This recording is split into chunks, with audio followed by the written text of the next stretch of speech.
দীর্ঘদিন ধরে পারলেন না যোগ্য অযোগ্যদের তালিকা তৈরি করতে, পরিশেষে বাতিল হলো 2016 এসএসসি চাকরি প্রার্থীরা। কিন্তু কাদের বেতন ফেরত দিতে হবে, কাদের নয়, চাকরিহারাদের জন্য কি সিদ্ধান্ত?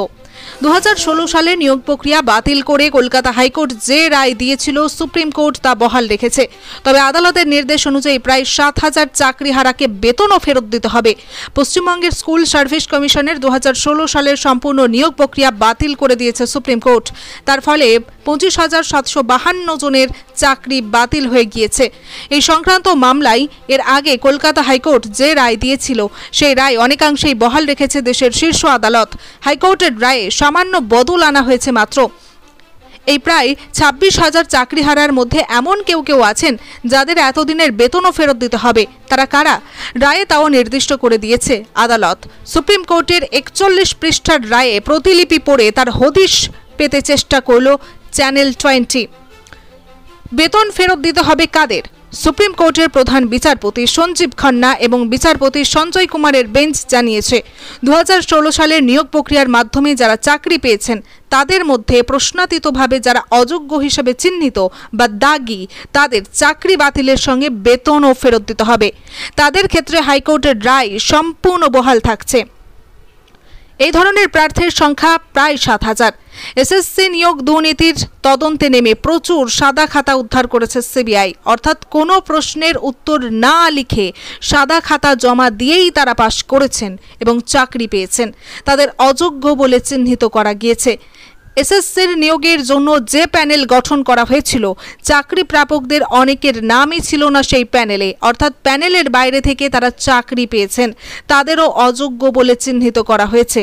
এছাড়া এসএসসির নিয়োগ প্যানেলের মেয়াদ উত্তীর্ণ হয়ে যাওয়া সত্ত্বেও কেউ কেউ তার মাধ্যমে চাকরি পেয়েছেন, তারাও আদালতের চোখে অযোগ্য হিসেবে চিহ্নিত। মূলত এই 3 ধরনের চাকরি প্রাপক চিহ্নিত অযোগ্য। তাদের চাকরি তো বাতিল হলোই, সেই সঙ্গে বেতন ফেরতেরও নির্দেশ দিল শীর্ষ আদালত।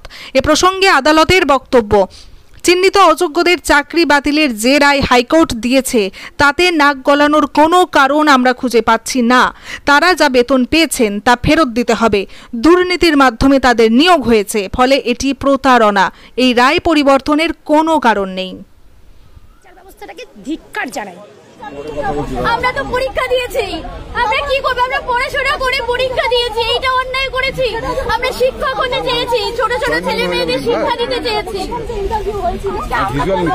আজকে আমাদের কি অবস্থা হবে? আমরা কি করবো? এই স্কুলগুলো কিভাবে চলবে? আমরা মাধ্যমিক পরীক্ষা দিয়েছি, আমরা উচ্চ মাধ্যমিক খাতা দেখছি, তাহলে সবকিছু বাতিল হয়ে যাক, সমস্ত শিক্ষা ব্যবস্থা বাতিল হয়ে যাক। তাহলে যদি যোগ্য অযোগ্য উনি বেঁচেই থাকেন তাহলে যোগ্যদের চাকরি কি করে যায়? অযোগ্যরা যদি টাকা ফেরত দেয়?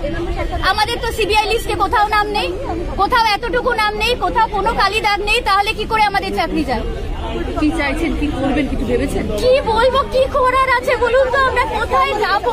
সুপ্রিম কোর্ট আমাদের শেষ ভরসা ছিল, আমরা কোথায় যাব? কোনো পার্টি বাকি নেই, সবাই নিজেরা ঠিক আছে, নিজেদের বাঁচতে গিয়ে আমাদের বলিকা বাঁকড়া বানিয়েছে। ভোটের জন্য কি এসব করে? একদম ভোটের জন্য। 26-এ ভোট আর 25-এ ওদের একটা ভোটের মানে একটা এজেন্ডা দরকার ছিল। এটা তার জন্য আমরা পুরোপুরি রাজনীতির শিকার, নোংরা রাজনীতির শিকার। একে রাজনীতি বলে না, নোংরা রাজনীতির শিকার। নিজেরা লাখ লাখ টাকা খেয়ে বসে আছে আর আমাদের জীবন শেষ করে দিল। শুধুমাত্র আমাদের জীবন তো না, আমাদের পরিবারের সমস্ত, আমরা যারা ডিপেন্ডেন্ট আমাদের ওপরে, সবার সবকিছু নষ্ট করে দিল। কিভাবে আমরা বাঁচবো? কাল থেকে কি করব? আমরা একেবারে দিশাহারা, মানে সুইসাইড করা ছাড়া আর মানে মাথায় আর কিছু আসছে না যে কি করব, কোথায় সব রাস্তা শেষ। আমি কিছু বুঝতে পারছি না। আমার বাবা হার্টের পেশেন্ট। এই 1 বছর আগে যখন আমাদের হাইকোর্টে চাকরি বাতিল করলো তখন আমার মা মারা যায়। আমি একমাত্র বাবা মা সমস্ত মানে আমার মাও প্রচন্ড অসুস্থ ছিলেন, বাবাও। তা কাল থেকে আমি যদি হার্টের ওষুধ কিনতে না পাই, আমার বাবার যদি কিছু হয়ে যায়, তার জন্য কে দায়ী থাকবে? আপার প্রাইমারিও ক্র্যাক করেছিলাম, তো সেটা আমি যদিও ডাক পাইনি। আর যাই হোক, ডাক পেলেও হয়তো আমি দেখিনি, ডাক পেলেও যেতাম না, কারণ আমি এখানে 11-12 তার আগে হয়ে গেছে।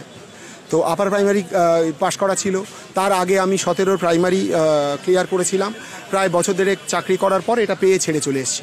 2011 সালে মাদ্রাসায় পাশ করা ছিল, ওয়েটিংয়ে নাম ছিল। 21 সালে সেটা জাস্টিস গাঙ্গুলির রায়ে আমি মানে আমার মানে পাওয়ার কথা ছিল, কিন্তু 11-12 এখানে থাকার জন্য সেখানে যাইনি।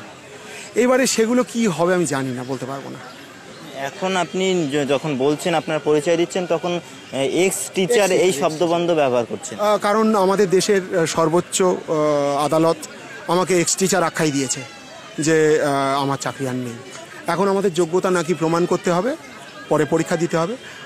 তো জানি না সেটা, এখন আমি রায়ের কপি না দেখে। আর দেখুন, আমরা তো সাধারণ মানুষ, সর্বোচ্চ আদালত যেটা রায় দিয়েছেন আমরা সেখানে এর বিশেষ করে আমার কিছু বলার নেই, এ বিষয়ে কী বলবো।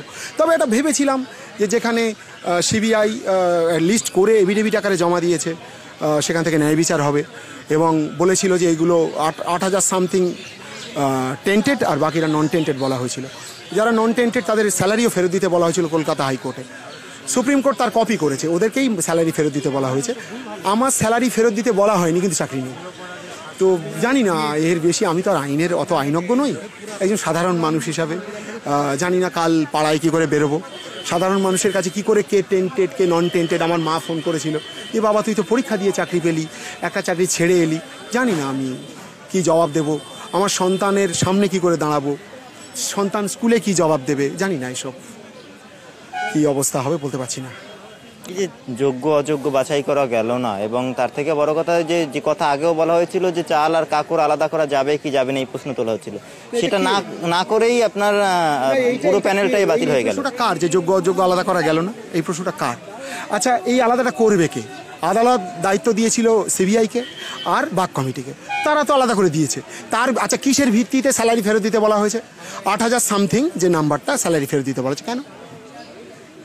যদি যোগ্য অযোগ্য আলাদা করা না যায়, এর ভিত্তিটা কি, প্যারামিটারটা কি? তাহলে যাদের ফেরত দিতে বলা হয়েছে নিশ্চয়ই তো কোনো কারণ ছিল, তো ফেরত দিতে বলা হয়েছে। আমার দিতে বলা হয়নি, কেন বলা হয়নি? কেন দয়াটা করা হলো? আমার দয়াটা কেন দেখানো হলো? তো করা গেছিল, আর পলিটিক্যাল লোকেরা বলছে করা গেল না। তাদের কথার আমি কি জবাব দেবো বলুন? তার কথার আমার কোনো জবাব নেই। সিবিআই যে লিস্টটা জমা দিয়েছিল সে সম্পর্কে যারা গেল না বলছে, তাদের কাছে জিজ্ঞেস করুন যে সিবিআই লিস্ট দেওয়া লিস্ট সম্পর্কে তাদের বক্তব্যটা কী। তাহলে সিবিআই যে লিস্ট আলাদা করে দিয়েছে এবং সুপ্রিম কোর্ট তাদের স্যালারি ফেরত দিতে বলেছে, এর ভিত্তি কি? আপনাদের তো ফেরত দিতে বলেনি, আপনার দয়া করছে, এই কথাটা বলছেন কেন? কারণ কি? তাহলে ফেরত দিতে, চাকরিটা তাহলে গেল কেন? আমার বিরুদ্ধে প্রমাণ পাওয়া গেল না, চাকরি চলে গেল, স্যালারি ফেরত দিতে বললো না, তো দয়া কেন বলবো না? আমি কেন বলবো? কেন তাহলে চাকরি চলে গেল আমার? কেন আমাকে আবার যোগ্যতার প্রমাণ দিতে হবে? 18 সালে আমি পরীক্ষা দিয়ে পাশ করেছি, এখন কেন আমার আবার পরীক্ষা দিয়ে আমার চাকরি পরীক্ষা দিতে হবে? তাহলে দয়া নয় তো কি?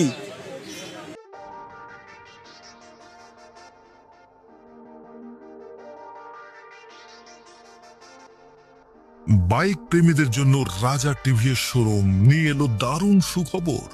ঈদ উপলক্ষে রাজা টিভিএস শোরুমে বিশেষ আকর্ষণীয় অফার, যা একেবারে অবিশ্বাস্যকর। রাজা টিভিএস নিয়ে এলো এমন অফার যা আপনাকেও চমকে দিবে। টিভিএস কোম্পানির বাইক কিনলেই 32 জন ভাগ্যবান গ্রাহক মেগা লাকি ড্রর মাধ্যমে জিতে নিতে পারেন টিভিএস এর জুপিটার স্কুটি একদম ফ্রি। ঈদ ধামাকা অফার, ইয়ামাহা বাইকের সাথে দারুণ উপহার। ভকত ট্রেডার্স ইয়ামাহা শোরুম বাইক প্রেমীদের জন্য নিয়ে এলো ঈদ উপলক্ষে বিশেষ অফার। এখন ইয়ামাহা কোম্পানির যে কোনো বাইক বা স্কুটার কিনলেই স্ক্র্যাচ কার্ডের মাধ্যমে পেয়ে যান আকর্ষণীয় উপহার। LED TV, smartphone, full tank fuel, dinner set, pressure cooker, bluetooth headphone ও speaker. Yamaha FZS deluxe, Yamaha FZ, Yamaha MT-15 racing perfection, Yamaha R15S, Yamaha Ray ZR scooty, Yamaha FZX, Yamaha Fascino 125 scooty. 150 CC Yamaha বাইকে mileage হিসেবে পেয়ে যাবেন 50 থেকে 60 কিমি প্রতি litre. একেবারে latest version মডেলের বাইক, বিশ্বাসযোগ্য ডিলারশিপ ও সর্বোত্তম পরিষেবা।